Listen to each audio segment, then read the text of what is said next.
Bueno, vivimos en una época verdaderamente fascinante desde el punto de vista del conocimiento porque todas las noticias que van saliendo poco a poco y que son casi incluso difíciles de conseguir o de seguir, nos obliga a plantearnos siempre nuevas preguntas sobre la historia del hombre, por lo que plantearnos, cuestionarnos, de alguna manera no es solo un derecho sino un deber, así como que obviamente lo hacemos con los textos antiguos.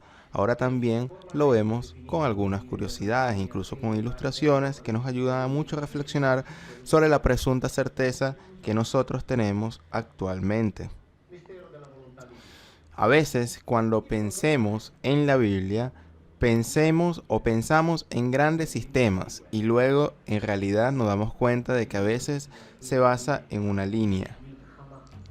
Basta un pequeño paso, basta una pequeña historia para hacernos comprender, sin necesidad de hacer grandes esfuerzos teológicos, filosóficos o metafísicos, nos hacen comprender cómo eran probablemente las cosas en el día a día.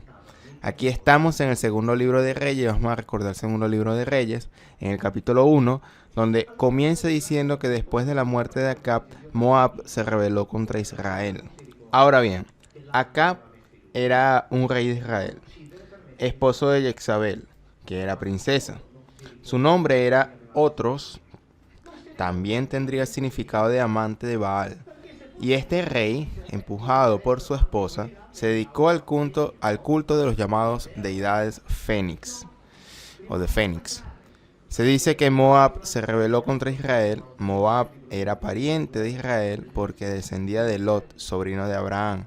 Y le interesante es que esta historia de la lucha entre Moab e Israel encuentra una confirmación extrabíblica, una confirmación extraordinaria de que ya hemos mencionado, que es la estela de Mesa. Mesa era el rey de Moab, que cuenta precisamente esta historia, es decir, del conflicto que tuvo con los que él llamaba los de Yahvé, y cuenta su victoria y los sacrificios que hizo. He hablado extensamente sobre la estela de Mesa, la examiné línea por línea en las traducciones oficiales de este libro y aquí es interesante. ¿Por qué? Porque esta estela representa una confirmación histórica, arqueológica y extrabíblica de estos relatos bíblicos. Entonces ya esta primera línea, que aparentemente es tan insignificante, en realidad lleva consigo un valor que es extraordinario. También porque la Biblia habla de Mesa. De hecho, habla de ello aquí en los capítulos siguientes. Por lo tanto, Mesa es un rey conocido desde la Biblia y es un rey conocido por la arqueología. Entonces existe una confirmación cruzada. Yo decía Acab, marido de Jezabel, estos tienen un hijo, Ocosías, que luego lo sucederá en el reino. Y el segundo libro de los Reyes continúa diciendo: Ocosías se cayó de la ventana del aposento alto en Samaria y resultó herido. Entonces envió mensajeros con este orden: vayan y preguntad a Baal-Zebub, dios de Cron, para saber si sobreviviré a esta enfermedad mía. Ahora bien, esto es interesante. ¿Por qué? Porque mientras tanto se traduce esta figura de Baal-Zebub, que, combinado con Baal Peor, es una figura que luego pasó a la tradición cristiana en forma demoníaca. Vean, Baal Peor era una deidad llamada así porque sus sacrificios, que en todo mejor caso son los ritos que pedía que celebraban en el monte Peor, pero Peor también significa apertura. Eso es lo que significa, exposición. Ya lo había explicado, pero lo recuerdo, para no obligaros necesariamente a ir a buscar esa conferencia donde lo expliqué, porque hacía sacrificios, o mejor dicho, pedía ritos en lo que estuviera involucrado actividad sexual. Muchas veces los israelitas abandonaron a Yahvé para ir a Baal Peor, llamado por las mujeres moabitas, para celebrar estos ritos sexuales. Y obviamente Yahvé los castigó muy duramente. Baal Peor luego fue transliterado a Baal Fegor y se convirtió en Baal Fegor, de la tradición demoníaca medieval y por lo tanto uno de los diablitos. En realidad era uno de los Elohim de la época, uno de los Elohim rivales de Yahvé, tanto que aquí dice: ve y pregunta a Baal-Zebub, otra deidad, otro Elohim, que de hecho se define aquí como Elohim de Ecrón. Ecrón era un pueblo que era parte de la Pentápolis filistea. Entonces este rey de Israel envía y le pregunta a este Baal-Zebú.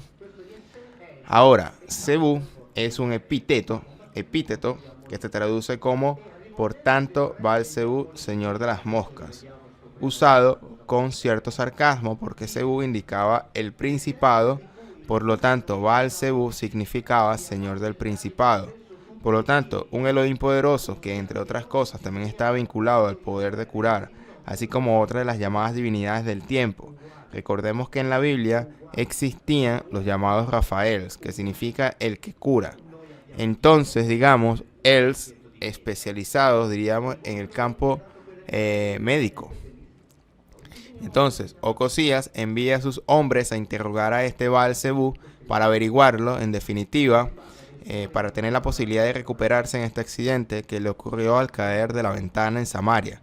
Pero un ángel de Yahvé le dijo al profeta Elías: ve y encuentra a los mensajeros del rey de Samaria y diles: ¿no hay un Elohim en Israel para que vayas y consulta a Baal-Zebú, Elohim de Cron?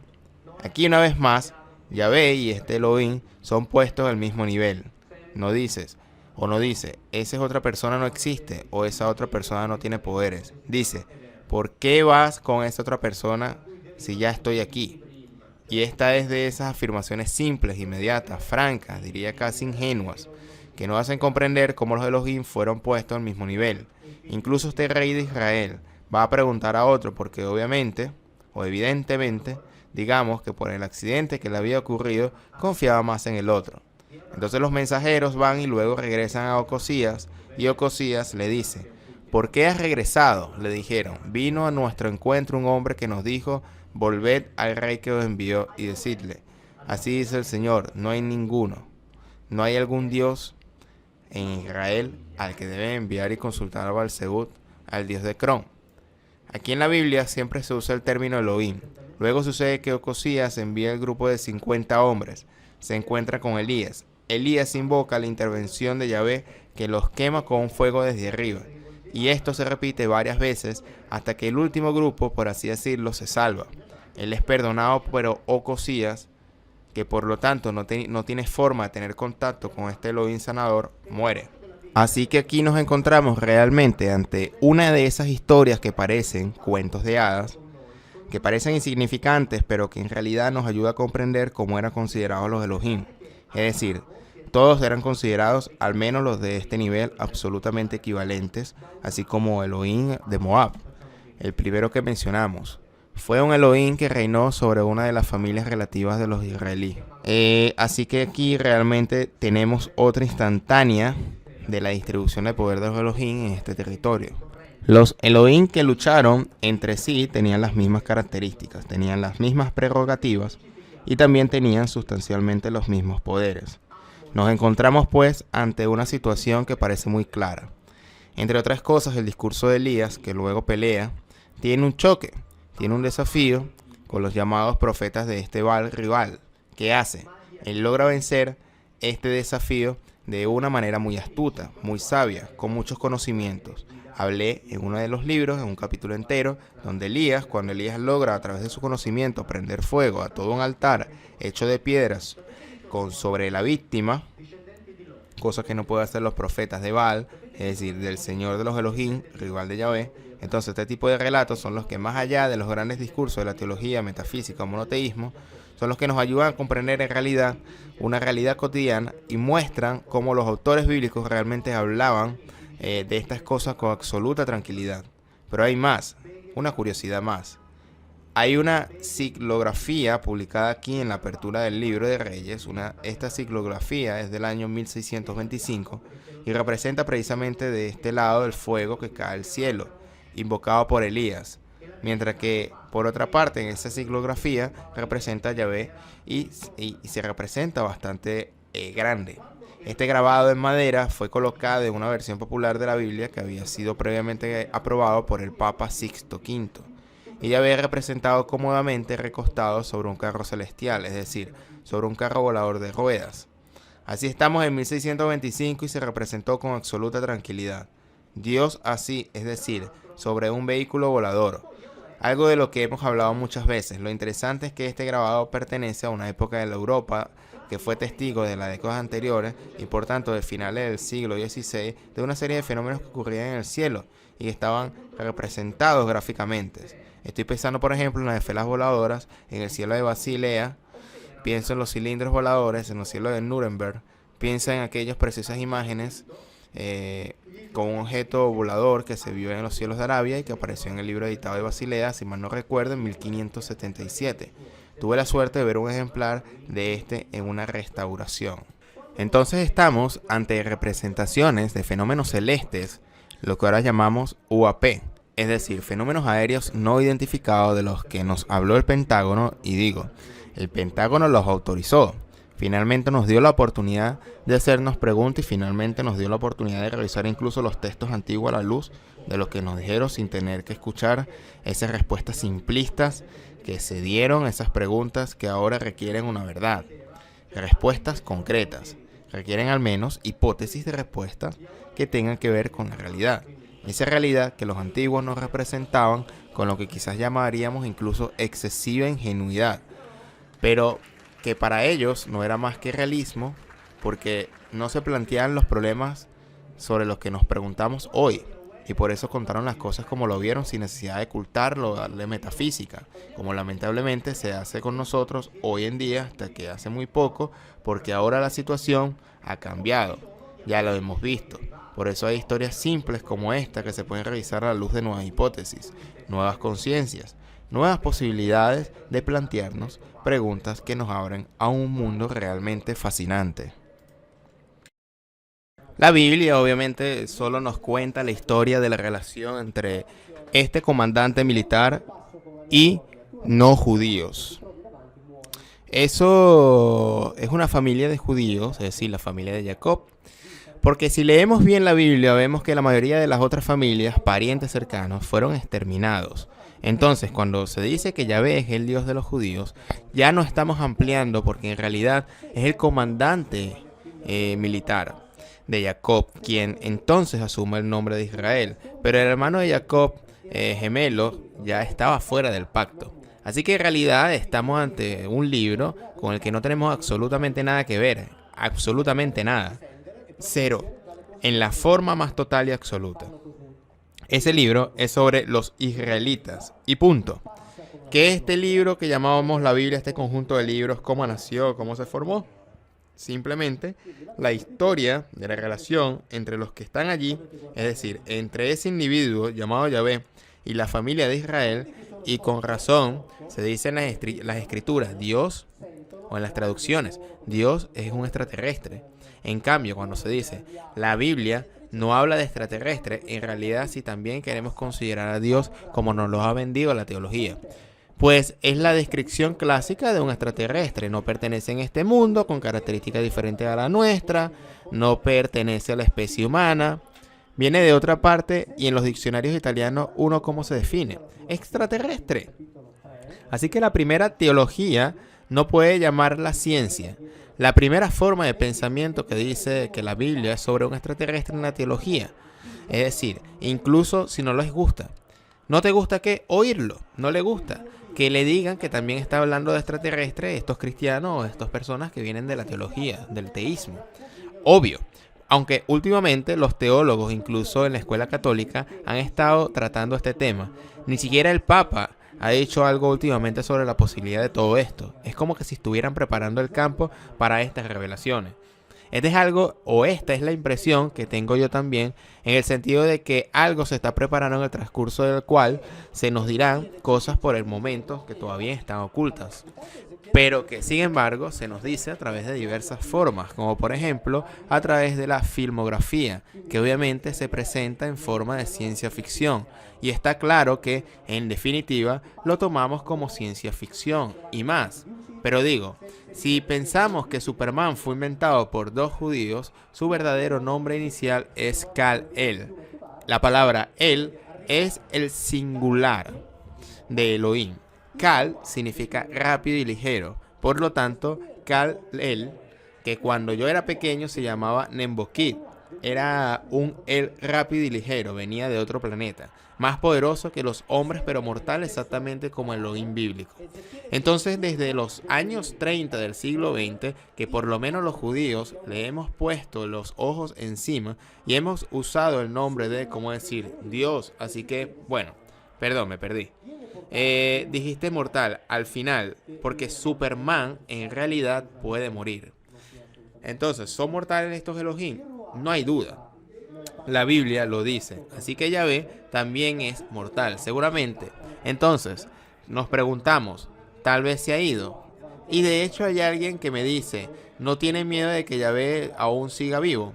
Esto le digo lo que está escrito en ese libro. Si lo que está escrito en ese libro no le hace quedar muy bien, no es mi culpa. Sí, hay que tener razón. Bien, y suena genial. Quería, por tanto, llevar aquí una pregunta. Me salgo de la Biblia enseguida porque leí, lo encontré en internet y reconozco que la cifra definitivamente está equivocada sobre un nuevo plan de gastos de la NASA que provee un aumento de 519 millones de dólares con respecto al año pasado para investigación y búsqueda de forma de vida de otros planetas. Los viajes a Marte, llegando así a un total de 18.500 millones de dólares. 18.500 millones de dólares al año si es posible. Y esto asombra. Porque uno puede pensar mal y se dice uno, esto va a gastar mucho dinero, me parece mucho, y la pregunta que uno se puede hacer es la siguiente. Entonces, como todo esto es ultra secreto, todo lo que se descubre está contenido en los llamados archivos que Hillary Clinton le hubiera gustado mostrar al mundo, pero que no le eligieron. Y de hecho, es un largo etcétera. Pero si uno fuera un ciudadano estadounidense, uno se podría en pie y diría, pero ¿por qué estamos gastando? Pero si yo fuera escéptico del tema, ¿por qué estamos gastando 18.500 millones de dólares buscando extraterrestres con toda la pobreza que tiene Estados Unidos o el mundo? Entonces, mientras tanto, esto es una curiosidad. Uno sabe que la NASA fue fundada por los científicos nazis después de la Segunda Guerra Mundial, que fueron sacados de Alemania, es decir, de América, fueron sacados de Alemania y traídos a los Estados Unidos, y la NASA fue fundada por ellos. NASA en hebreo significa subir y levantar. Si se lee con la letra S, Saint, si se lee con esa S, Shin, significa engañar, burlarse y también mentir. En otras palabras, tenía una nota que me decía que terminaste o que terminé un tema sobre el cual había escrito. Hay una frase de Van Braun en su lecho de muerte. Quién sabe si también dijo esto, pero no importa, ya que no es tan inteligente si lo dijo o no lo dijo. Este hombre debería haberlo dicho antes de morir, pero se lo atribuimos a él. Era un científico nazi que luego fue indultado. Hay personas que tuvieron un final horrible, pero él trabajó en Estados Unidos hasta el final de sus días. Había creado cohetes para Hitler y la misión Apolo a la Luna en ese entonces. Esta misma persona en su lecho de muerte hubiera dicho, primero con los rusos, luego con los terroristas, luego con los orientales, luego tocará a los extraterrestres, pero todo lo que dirán es mentira y usarán la falsa nave extraterrestre ya construida para nosotros en la época de Hitler. Esto es grande, esto es bastante grande, lo pueden observar. Y arrojamos luz de esperanza a todo esto. Todo lo que dirán es mentira. Es mentira, y usarán los últimos leones para decir por qué los alienígenas serán el último coco que usarán para enfrentar a todos contra un enemigo, y por lo tanto nos hacen pensar siempre en términos de guerra. Primero los rusos, luego los terroristas, luego los orientales, un enemigo, cualquier cosa, alienígenas, es todo lo que dirán. El enemigo es de hecho el instrumento con el que gobierna o que se gobierna evidentemente. Esta es la idea del enemigo y todos estamos dentro de la valla. Estamos en un rebaño. Todos hemos sido entrenados efectivamente para ser italianos, es decir, en el sentido que se nace en un lugar determinado y a partir de ese momento comienza el adiestramiento, como se hace con los animales. Entonces yo nací cerca de Francia y me formaron para ser italiano. Entonces me dijeron inmediatamente, tienes esta lengua, estos valores, esta historia, estos hábitos, estas costumbres y por supuesto esta religión. Si hubiera nacido unos kilómetros más allá, me hubieran dicho, eres francés, tienes esta lengua, esta historia, estos usos, costumbres y también esta religión. Pero sí, por ejemplo, si naciera en la isla de Chipre, que se divide entre, digamos, la mitad baja de influencia de la cultura griega y otra pequeña parte más pequeña bajo la cultura turca, dependiendo de los metros, podría tener aquí una etiqueta amarilla que me diga, tú eres griego, con todo lo que sigue. Y unos metros más adelante, una etiqueta verde que podría decirme o etiquetarme como eres turco. El caso es que el ADN es siempre el mismo. Pero el entrenamiento es tan efectivo que estoy absolutamente convencido que soy italiano. El adiestramiento es súper brutal. En realidad no son nada. Soy miembro de la especie Homo sapiens, como todos nosotros. Y que se haya sido entrada para sentirse italiano. Más allá hay personas que han sido entrenadas para sentirse diferentes. Es decir, estamos entrenados dentro de las vallas y solo podemos pensar en salir de las recientes si nos damos cuenta de que estás en las vallas o que existen estas vallas. De lo contrario, no podrás salir. Pero hay mucha gente que no quiere escuchar esto, pues porque la valla nos separa notoriamente del conocimiento de quien sabe las cosas, simplemente de los demás. Sí, de los demás para protegernos. La gente tiene miedo, todos tenemos miedo de saber que nuestro padre es malo, de descubrir que Obama no merecía el premio Nobel de la Paz. Sobre todo, confía al principio, sí, esto es lo que dicen exactamente en la Toscana, cuando nos dan cosas como esta gratis. Pero da miedo descubrir que esta gente, que nuestros políticos, que hasta el Dios de la Biblia, son seres que intentan manipularnos, que luego tienen o vienen de otra dimensión, de otro planeta, y eso también tiene poca importancia, pero es como decir, mi padre me ha alimentado hasta ahora, que me dijo qué hacer, me enseñó la ley, me dijo que obedezca la ley, entonces es una máscara colosal. Sí, pero tal vez, de hecho, sí, tal vez mi padre, que me formó para ser italiano, no era consciente de que él era parte de un proceso de formación que ha durado siglos. Es solo cuando lo entiendes que entonces empiezas a hacer otro tipo de razonamiento, porque si no, estás dentro de él y estás dentro de él, porque de todos modos, en cierto modo, en cierto aspecto, sobre todo en ciertas partes del planeta, ellos aseguran que tengas todo en cuenta. En el sentido de que también te regalen juguetes para que te diviertas, porque entonces sabrás que la única diferencia entre los juguetes de niños y de los adultos es el costo. Por los demás, todos somos iguales. Entonces, si poco a poco empezamos a entender que así son las cosas, está claro que esto lleva tiempo. Entonces, es importante saber esto y poder identificarlo a la hora de hablar del adoctrinamiento religioso. Lo siguiente que quiero hablar es de dos términos importantes, Cabot y Rouache.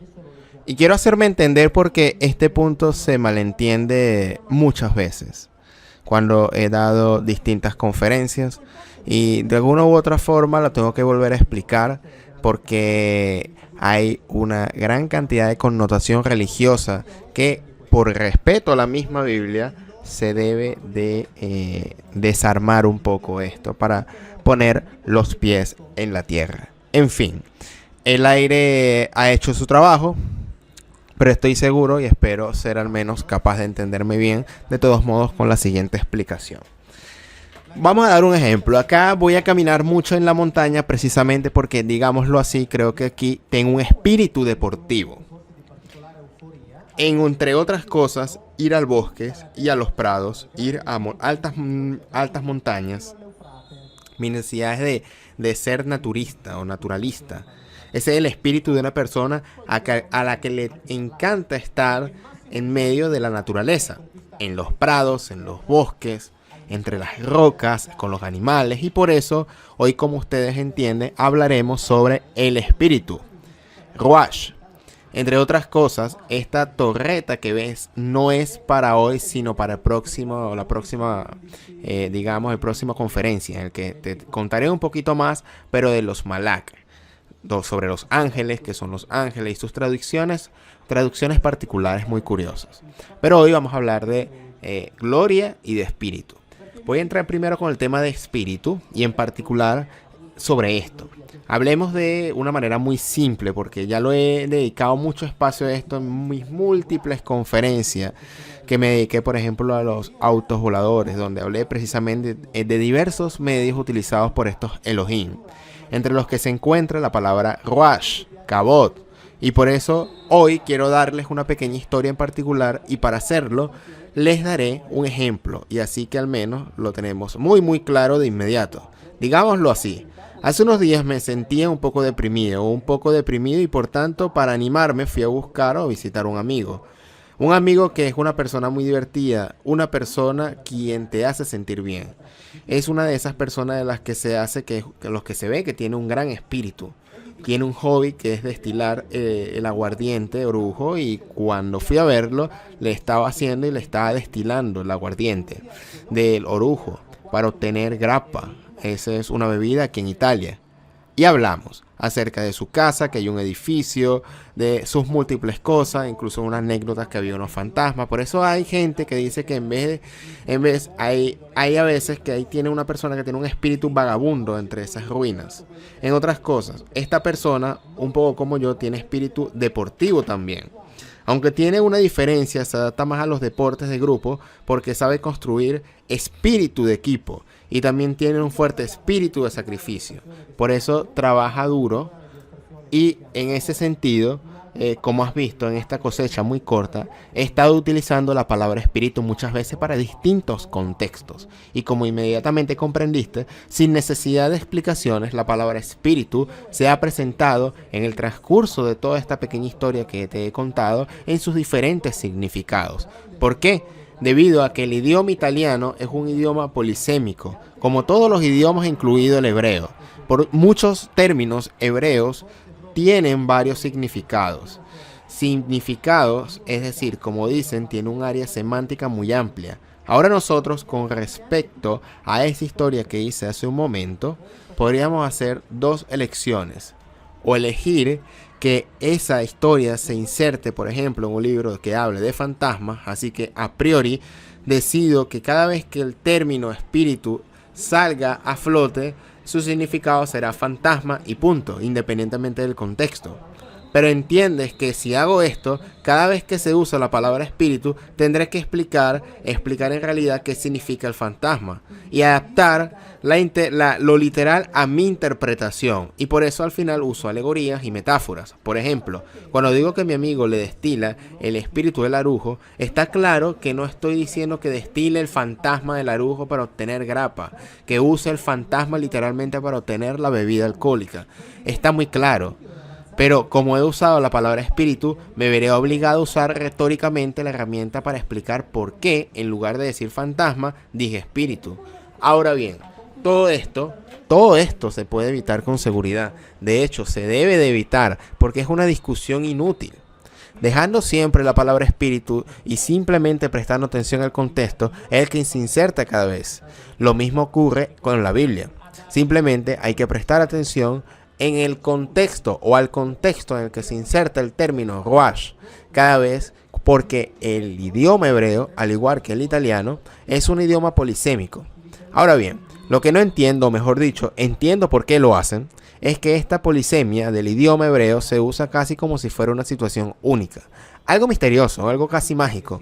Así que en hebreo hay que ir siempre buscando quién sabe los significados. Pero todo esto casualmente se hace para llegar siempre a afirmar un solo significado. Es decir, cuando se usa la palabra espíritu, un hebreo significa el espíritu de Dios, el espíritu de Yahvé, el espíritu del Señor. Entonces nosotros, exactamente como en la historia que les conté, en lugar de meternos en discusiones inútiles de las cuales les garantizo no salimos porque las posiciones nunca cambian, porque cada quien quiere decir ruach un propio significado personal, entendido en el sentido teológico, nunca aceptará como ruach como lo puede ser otros significados. ¿Qué hacemos entonces? Con serenidad, con tranquilidad, cada vez que en italiano, en fin, en nuestros idiomas, encontremos la palabra espíritu, espíritu de Dios, espíritu del Señor, lo reemplazamos por ruach.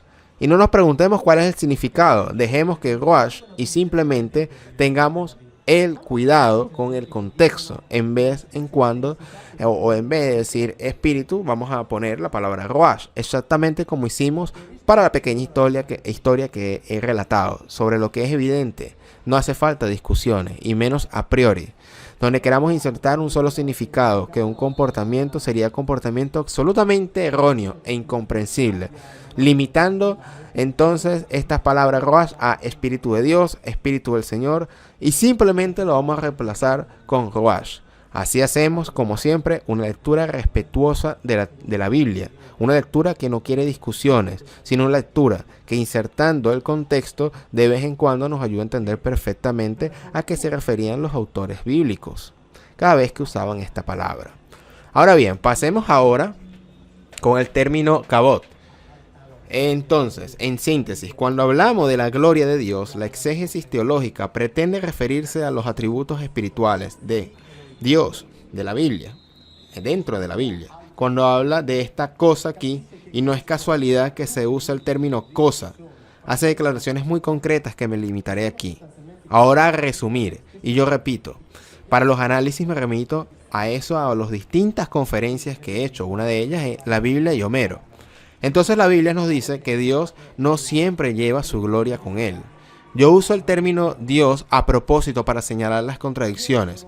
Cuando Moisés quiere ver la gloria de Dios, tiene que pedirle y Dios le dice, prepárate para mañana por la mañana, en el sentido que yo te mostraré mañana por la mañana mi gloria. Después de lo cual dice, cuando yo pase por mi gloria o con mi gloria, y por tanto la gloria es cosa pasajera, no debes enfrentarte a ti mismo, porque si te enfrentas a ti mismo o te vas al frente de esta gloria, morirás, te mueres. Mi gloria te va a matar. Entonces, quiere decir que Dios no puede controlar los efectos de su gloria, pero le dice a Moisés, si cuando pases por mi gloria te esconde atrás de una piedra, mi gloria no te va a matar. Lo que significa que una simple roca puede hacer lo que Dios no puede hacer.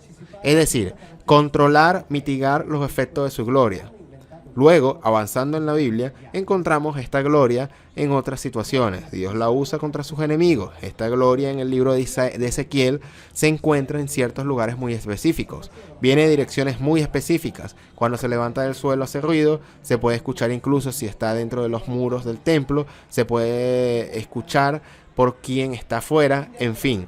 Hace toda una serie de cosas por las cuales estamos autorizados a pensar que la gloria de Dios es algo muy diferente a lo que indica la exégesis teológica. Sin embargo, ya que el propósito de esta charla es leer la Biblia, entenderla y evitar perder el tiempo en discusiones inútiles, porque llevan décadas, porque no puede decirles con franqueza en los últimos siglos cuánto han resaltado ciertos elementos de la gloria. Sin embargo, repito, para evitar discusiones, hacemos lo siguiente. Cuando leamos la gloria de Dios, vamos a escribir Kabod, si se quiere, de Yahvé, el Kabod de Yahvé, sin preguntar qué significa. Entonces, resumidas cuentas, cuando encontramos la palabra espíritu, vamos a sustituirla por la palabra Ruach. Y cuando encontramos la palabra gloria, la vamos a sustituir por la palabra Kabod. Y si acaso, Kabod de Yahvé. Quitamos el término gloria, escribimos Kabod. Por eso respetamos a los autores bíblicos antiguos, nos vamos a deslizar una espiral de contradicciones de la que no se sale, de discusiones sobre el significado de gloria, sino que poniendo la palabra Kabod y leyéndola así, con su contexto y el idioma original, podremos respetar a los autores, las historias, y nunca nos vamos a ir a una discusión religiosa teológica.